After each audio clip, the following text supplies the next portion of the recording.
بسم الله الرحمن الرحيم.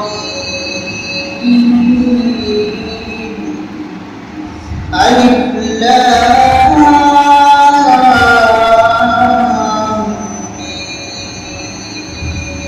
ميم. الله لا إله إلا هو الحي القيوم.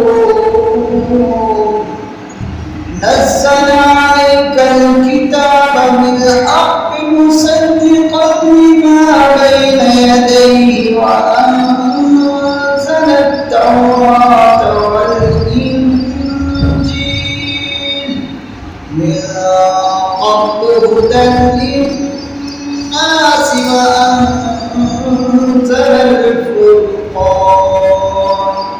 إن الذين كفروا بآيات الله لهم عذاب شديد والله عزيز ذو انتقام.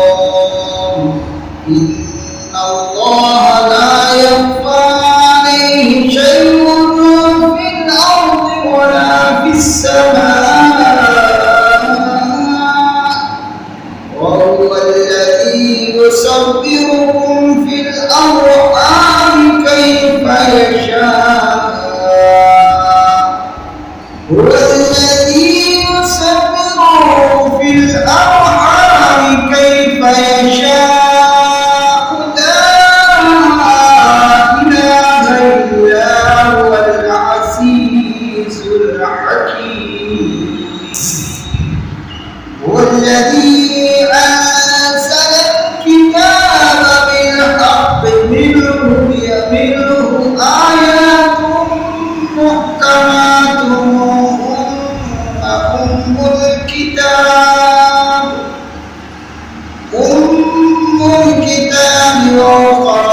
وأخر متشابهات.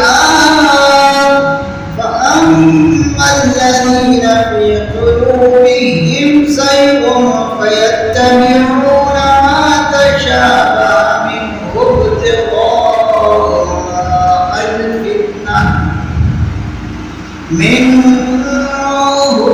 ابتغاء